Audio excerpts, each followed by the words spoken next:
Welcome back, everyone. Hope you're having an awesome day. And today, I guess we're doing the Erika and Vileplume sync grid guide. We're going to go through her kit. We're going to go have a nap. Nope. We're going to go through some sync grids, and we're going to see how we can utilize her and get the most out of your Erika and Vileplume. If you like, timestamps down below. Without further ado, let's get into it. So how do we unlock her? Well, it's actually quite simple. We just go to the main story, we go to the PML arc, and at chapter 4, I love that it's already there. It's almost like I planned it. As we finish this chapter here, we do a Blossoming Flower, and we unlock our 3-star Erika and Vileplume. No need to evolve it, because it's already its max evolution. In terms of maxing her out, the easiest way is probably just using your 3-star tech candies. They're not super valuable. You can kind of farm them out pretty easily. It just depends on what units you're wanting to max out first. If you need a grass type striker or even just like a grass type tank, Erika could work out pretty well for you, so getting her at least 3 out of 5 to utilize her full grid is probably a good idea. And in terms of her theme, she is a grass tech unit, so she does get a little bit of extra attack and health. Depending on how you want to build her, they can both come in pretty handy. We've got grass, Kanto, gym leader, nature lover because it makes sense for a grass type unit, and also a fancy lady because look at that beautiful dress. And for her kit, she does have a lot of things that can kind of harry the enemy and kind of lower their defenses as well, which is pretty handy. And she also has a very handy passive to make sure that we can hit everything that we need to.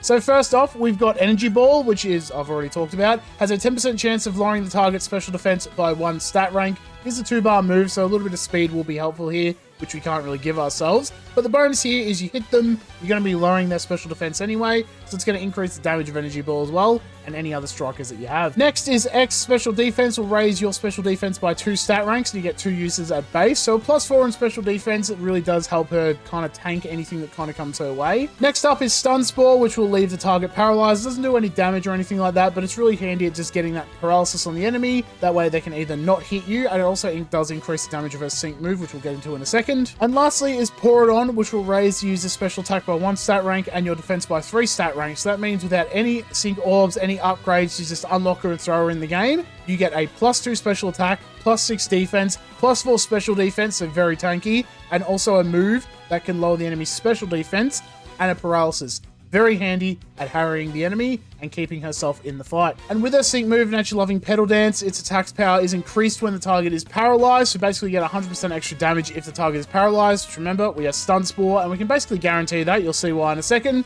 And because she's a tech unit, it does increase the damage of our sync move, giving her really good sync nuke potential. For her passive skill is Piercing Gaze, which means our moves will never miss. So even if they up their evasion, lower our accuracy, doesn't matter. Our gaze is piercing, we hit them anyway. Stun Spore's 90 accuracy, doesn't matter. We get that paralysis on them no matter what. So basically use Stun Spore 3 times, spam out Energy Ball, you're always going to be hitting them, which is going to be really nice. And for your lucky skills, it kind of depends how you want to build her. For a sync nuke build, Critical Strike 2 is definitely the way to go because it's going to increase the damage of our sync move as well, so getting that extra damage output is going to be really nice. And if you want to opt in for like a tech unit that can just lower the enemy stats, then Defense Crush 2 can come in pretty handy because we've got Energy Ball. We're going to be lowering their special defense anyway, lowering their defense as well. May as well throw that on as well. Get a couple of extra lowered stats if you need it for your sync move, you have a physical striker or something like that, just lowering the enemy stats just in general to annoy them, then Defense Crush 2 is the way to go. And I don't have it on her, but if you're going to use her as like a tank kind of unit, then Vigilance is probably the way to go. Protecting yourself from critical hits means that we can stay in the fight a little bit longer. We can up all of our defenses as well, so it means that we're going to be very durable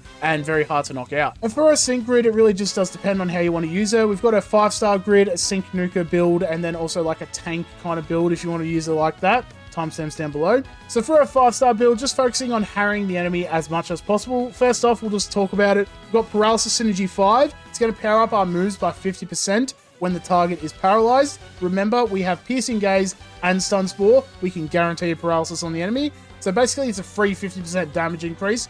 Why wouldn't you want to pick that up? And also remember, with our sync move, if they're paralyzed, we get a 100% damage bonus with that. So that's really nice. We don't need the extra nodes for that in the sync grid here. Next up is Energy Ball on a roll. We've actually got 2 nodes here, and they're both on a roll 2. So basically, it's a 50% chance to lower the target's special defense by 1 stat rank, which is not too bad. A 1 in 2 chance, I'll take it, and it's going to increase the damage of our Energy Ball, and then we've also paralyzed them. you can see where the damage is kind of stacking up now. Move gauge refresh, basically because once we get everyone paralyzed, we use all our trainer moves, we only can spam out energy ball. So getting a move gauge refresh on a 2-bar move is not too bad, just to make sure we can keep all the moves coming out, keep the damage going out, and build up to all of our other sync moves. X special defense MP refresh, just to make sure that we can try and get that special defense maxed out, just to kind of add to that extra tankiness of her. She doesn't have any healing, so mitigating as much damage as possible is going to be nice. And then lastly, this is one of those weird ones, you don't have to pick this one up if you don't want to, but pour it on. It's going to increase our special attack a little bit more, just increase damage output. We've got paralysis synergy and lowering the special defense with energy ball, and then some extra special attack on top of that. You can see where the damage starts stacking up.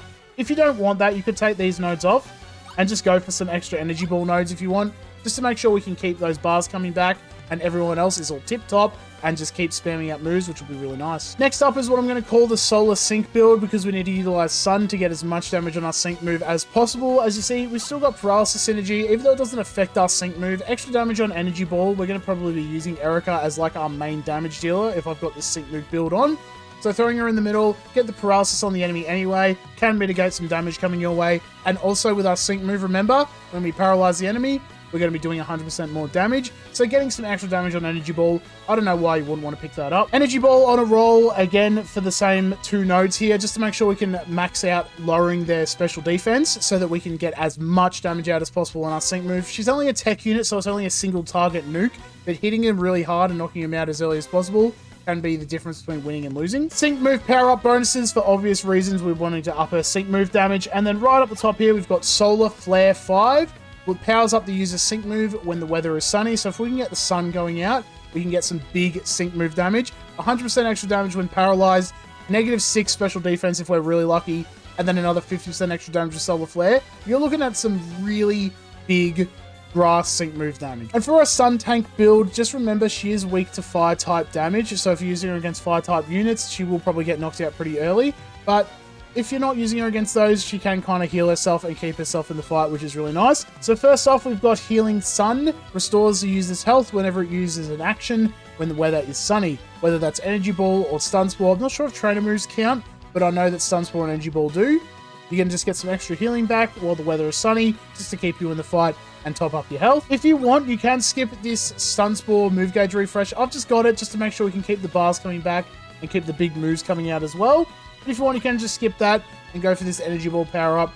I'm not really focusing too much on damage for this build. It really is just kind of utilizing the tech aspects of her kit and also a little bit of support as well, which will be nice. Energy Ball move gauge refresh, because it's a 2-bar move, we want to make sure that our strikers can get as much damage out as possible, so making sure we can keep that move gauge full is a good way to keep that going. If you want, you could pick up even 2 of those, so then you have a chance to get 2 bars back whenever you use it, which can be handy. If you want to get real crazy, you can even get all 3, and then you just basically will never run out of bars, which will be really nice. On a roll 2, at the end of the day, she is a tech unit, so lowering the target's special defense is going to be handy. It just opens them up for your strikers for some big damage output. I'm not too worried about Erika doing damage. She really is just there to kind of take the hits if we need her there to, or just lower the target special defense, and we call it a day. X special defense MP refresh. We do want to pick this up just to try and max out our special defense. We can max out our physical defense with Pour It On, just base kit, because it's a +3, which is crazy nutso. So getting this extra special defense just kind of really fulfills that tank aspect of taking as much damage as possible,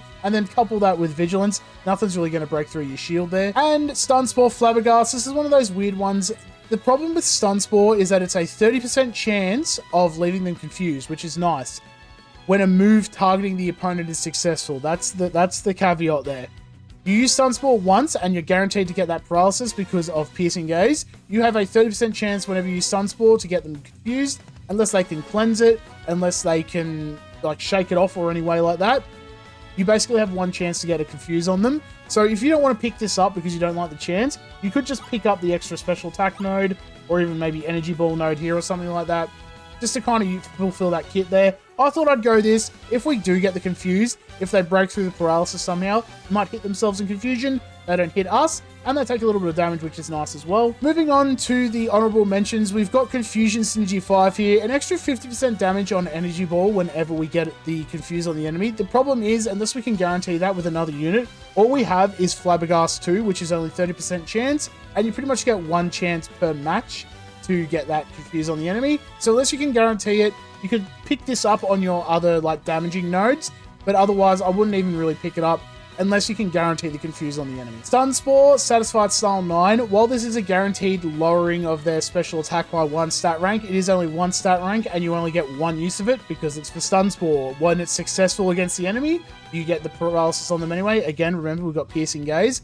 guaranteed to hit it.